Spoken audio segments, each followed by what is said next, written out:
What? How come we sound the same? I don't know.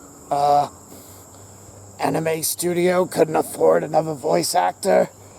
Hey guys, DB Right here, and today I'm continuing with a what if that I haven't covered on this channel for quite a while.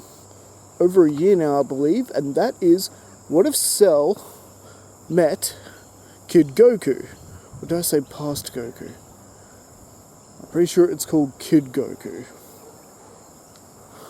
Either way, it's just a fun little story where we had Cell inside Trunks' time machine malfunction, and he ended up going back quite a bit further than what he did in the original. In fact, nearly 30 years back. Possibly 20 years back, something like that. Back during the beginning of Dragon Ball, the original series. And, well, what started off as Cell essentially manipulating Goku, trying to convince him that he was friendly, and becoming a part of the team during the Pilaf saga events, ultimately going his separate way once he realized that Maser Roshi was quickly onto him. And well, this has given the Bugman quite the enticing opportunity to conquer a completely fresh Earth, full of the villains that were around during the Dragon Ball era. So, in a way, I find that the events of Dragon Ball were really the time where Earth was at its most potent in terms of energy and latent potential and all that jazz. And, well, when Cell made his reappearance during the tournament saga, pretty much stalking the losers and absorbing them as everyone got beaten from the tournament, and then following Goku around during the Red Ribbon Army saga events. Basically, every town and village Goku ended up saving on that journey pretty much ended up being destroyed by Cell and everyone being absorbed by the monster, including the survivors of the Red Ribbon Army during Goku's rampage when he conquered the Red Ribbon Army. And essentially we are now at the events where the 22nd Tenkaichi Budokai is about to start. So, for the most part, the tournament pretty much goes off like it does in the original, with the entire Turtle Hermit School making it to the quarterfinals, and Goku beating Palmput, Yamcha getting his leg broken by Tien Shinhan,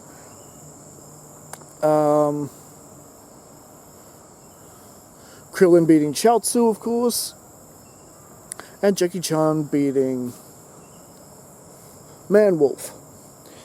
And so, this is where things begin to differ again, because Cell has made his second appearance, has just arrived at the tournament, and Roshi can sense this. Now, you're probably wondering, what is with Roshi's complete distrust of Cell? Well, the fact is, he can sense little bits of energy, even from himself in that creature. And, of course, something that is similar to Goku and Krillin and everyone else. But most importantly, the thing that really has Master Roshi's distrust going is the fact that he can sense Piccolo.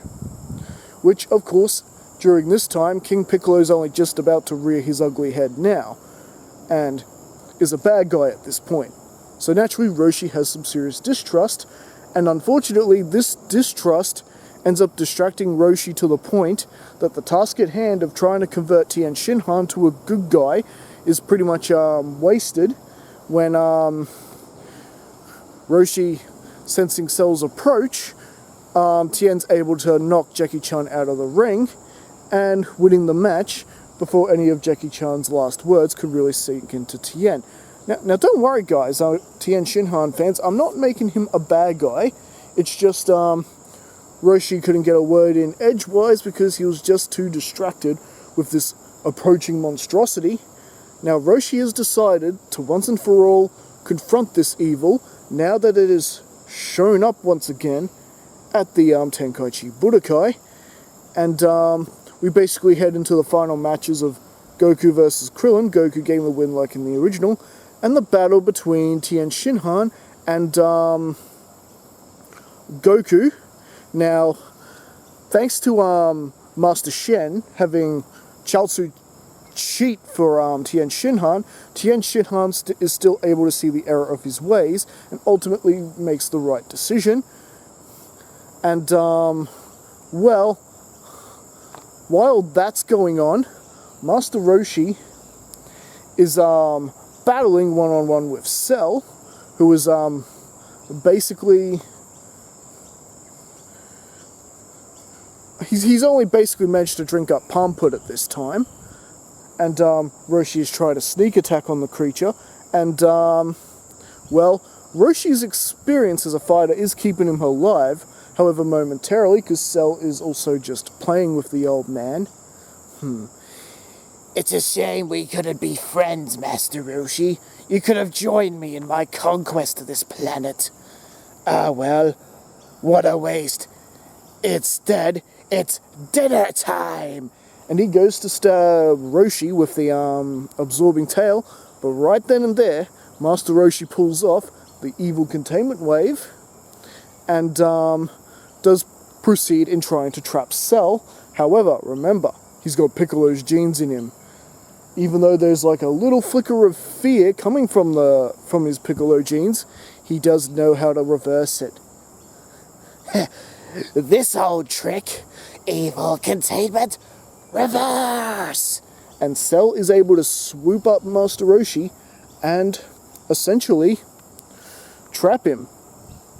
And well, as for what Roshi was planning on trapping Cell in, he had an empty dino cap ready. So, Roshi is now trapped, and Cell does essentially what Piccolo Jr. did when Piccolo Jr. trapped Kami. He swallowed the thing. And well, you might think that Goku, Krillin, and the others have sensed this, that their master has fallen, but no, they're all too mesmerized between the fight with Tien and Goku going along. After dismissing Master Shen and all his annoyance.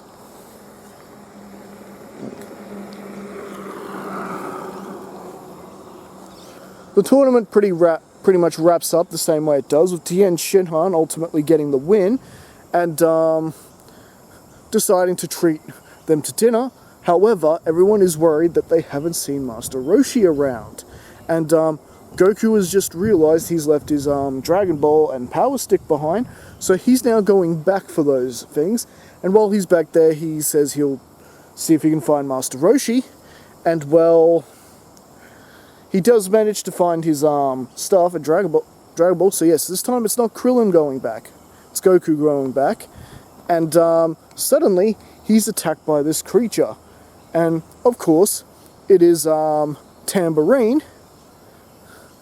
And Goku's able to dodge the initial blow, and Goku is trying to fight bravely against Tambourine, but it's going pretty much like it did with his first fight with Tambourine in the original. Not too well, and Tambourine is about to deliver a devastating, potentially fatal blow to Goku when Cell comes into it and actually fights Tambourine off Goku. But DB right, why would Cell be helping Goku? Isn't that against his programming and whatnot? Now, Cell isn't helping Goku because of any softy from when they were pals during the Pilaf saga. After all, that was all fake to Cell. He's only doing this because, well, Goku's already too weak for the tournament, and basically Cell's just living at the chance to battle someone from the Demon Clan. After all, this is now the King Piccolo era. Oh, the fun I can have now. And of course, there is a realization that Tambourine and Cell have similar voices. So there we go. That's the joke. It's gone full circle now. And, well, essentially, Tambourine is trying to take on Cell, and Cell is pretty much just playing with him, picking him apart. And after he gets sick of it, he just stabs him with his tail and starts draining him. King Piccolo, in Pilaf's plane, of course, sensing this, and just couldn't believe it. I mean, Tambourine had just been born and he's already dead. Impossible. There can't be someone that powerful. And, well, as Tambourine is taken out, everyone else comes upon everyone. The rest of the gang catch up, and they find Goku, who's pretty much passed out and out of it, and they see this strange bug creature. Well, Tien Shinhan, Chiaotzu. Krillin, you can thank me for saving your life another time. But next time, I won't be so friendly. He does a solar flare and runs off, and, well, it's all one big confusing mess. They do find this tag with this weird crest on it, this word encircled on it, the word devil encircled on it. No one knows what it means. And because Roshi has been captured by Cell due to the evil containment wave reversal, there's no way anyone's going to be able to identify that this was the work of King Piccolo. And finally, Goku essentially comes to, and that Bulma basically points out that it was Cell. Cell killed the monster. And, well, Cell didn't bother taking the Dragon Ball either. He wasn't there for the Dragon Ball. He's only there to absorb people, slowly conquer the Earth in his own leisure whenever he feels like it, and basically that. If anything, he's waiting for Android 17 and 18 to be built so he can become his perfect form. And, well, so with that, Tien and Chiaotzu are pretty much filled in about the Dragon Balls and what they're for, and they begin a plan to wish Krillin, and they assume Master Roshi back. They assume Master Roshi has been killed by one of these monsters, and it's very possible he is dead because he was kind of out of energy when he pulled off the evil containment wave. It's very possible he's died in that jar, or the dino cap that Cell swallowed. Either way, it's not really looking too good for Roshi. And so the new team going after the Dragon Balls to try oppose King Piccolo, even though they do not realize they're opposing King Piccolo, because no one knows King Piccolo is out there except Cell, is pretty much the Dragon team. You got Goku, Tien, and Chiaotzu, and this time Krillin. And, well, essentially, they're able to gather up the Dragon Balls, much like Roshi, Tien, and Chiaotzu do in the original. Yamcha has to stay behind and get fixed, but at least there's no one hunting martial artists right now. King Piccolo is too busy, got legions of monsters trying to... Did I say Dragon Balls to resurrect Krillin before? Because Krillin ain't dead. No, it was Goku. In fact, no one's dead at the moment, so I apologize for that. But, either way, there is the problem of Cell to deal with. Perhaps the dragon could actually deal with Cell. But what they don't know is that there's a other threat of King Piccolo trying to find Dragon Balls. There we go, that fixes it. Unsubscribe, you messed up, DB Rye. But you fixed it, so we'll keep going. Alright, so pretty much with perhaps they could use the Eternal Dragon to maybe send Cell somewhere. I mean, if they can't get the dragon to kill Cell, perhaps he can just banish him somewhere. that he can't hurt anyone or bother anyone ever again. So there is reason for them to find the Dragon Ball. Meanwhile, King Piccolo has created Symbol, who's going around collecting Dragon Balls. Meanwhile, King Piccolo has created yet another Legion, which of course is weakening Piccolo faster, in order to try capture the creature who killed Tambourine. And well, let's just say that was a really bad failed attempt, because Cell just did away with that monster. The other thing King Piccolo managed to do was make Cell stronger, because Cell just keeps absorbing all the powerful guys, making himself stronger. So, eventually, King Piccolo and Goku and his gang do meet up. And this time, there's no knocking out Tien or keeping Chaozu out of the mix. It's pretty much an all-out brawl for the Dragon Balls, except, yeah, King Piccolo pretty much outmatches all of them, and pretty much Krillin and Chaozu end up destroyed in the battle, while Tien and Goku have barely hanged on. They've been badly beaten to the point that Goku is nearly dead, and Tien Shinhan is hanging in there. But at this point, this is a fight they simply can't win.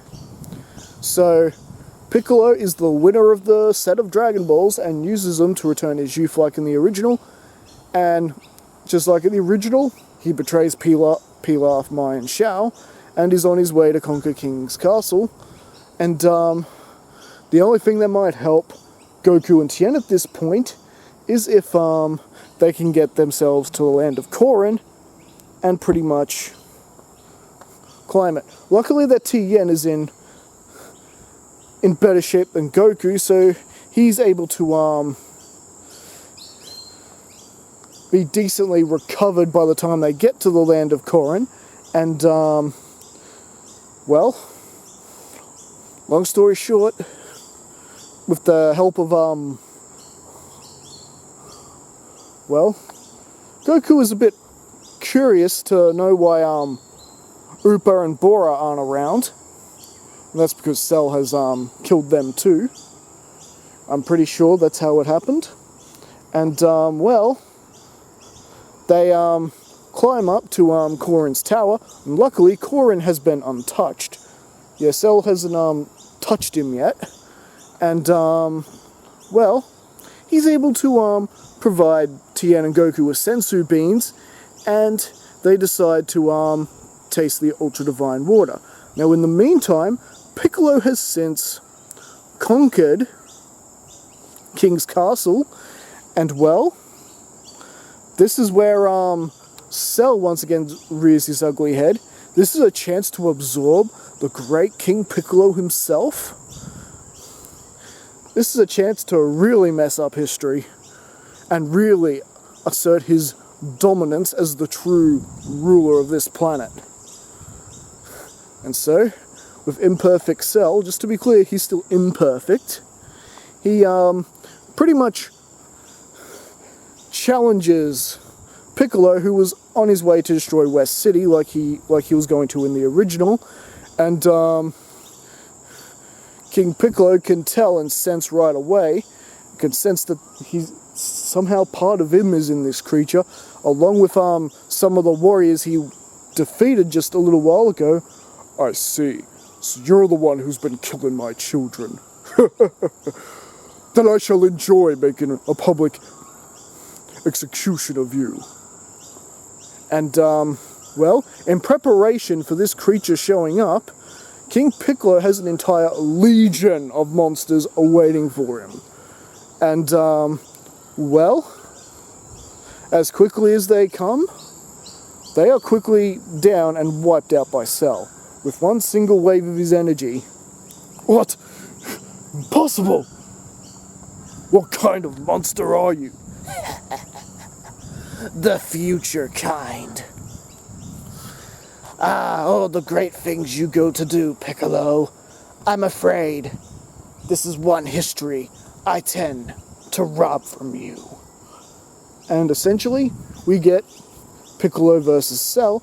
Before Cell could absorb him right then and there, Piccolo did pull off a fast attack and managed to cut off Cell's tail. And this is where he surprised King Piccolo with the Namekian regeneration ability, instantly regenerating his tail. You really thought that was gonna work? I thought you were the smart one. And, well, essentially, it pretty much ends just like a lot of Cell's fights have at this beginning, with King Piccolo being absolutely dominated and suffering the same fate as so many others in this story so far, being absorbed and just further powering up Cell. And well, with Piccolo dead and gone, he notices there's a gang of juveniles. They're like throwing rocks at windows, doing things like that, but two of them really stick out to him. Twins, in fact. A brother and a sister. This, of course, would be... Please let me get their names right. Lapis and... I'm pretty sure Lazzuli's the other one. I'm pretty sure it's Lazuli or Lazula, something like that. Lazuli? Lazulia? Anyways, if you don't know who I'm talking about, aka Android 17 and Android 18. The two who would eventually become Android 17 and 18. Now, Cell recognized them instantly, and then he notices another event right in front of them. Dr. Gero kidnapping the twins. And of course, Cell doesn't do anything to stop this, but now that this is happening, it's now getting closer to his time for ascension to Perfect Cell. Now, by the time Goku and Tien go to face Piccolo again, guess what? It's all done. It's all... Of course, City is in ruins. And, well, the mess has been cleaned up. And, well, they have, eyewitness accounts have described a bug man as the hero. That being Cell. Cell the hero? Oh, yes. In fact, he's getting a statue built in his honor. For now, Cell is just trailing after Dr. Gero and is staying by close, awaiting the day for the completion of Android 17 and 18, and I think that's where we're going to leave things for now. So what do you guys think about this story? Do you really enjoy it? How are things going to go now? There are no Dragon Balls to resurrect Krillin or Chaozu. Roshi is still trapped somewhere in the pitted stomach of Cell, and, well, what's being worse, this monstrosity is being recognized as some kind of hero. The hero that defeated King Piccolo. Oh no. And well, all this and more next time, because I think these events are going to draw the attention of certain higher-ups. I think you guys catching my drift. Anyways, we'll be back with part 5 some other time. Don't forget to leave a comment below. Don't forget to like and subscribe, and I'll see you guys again next time.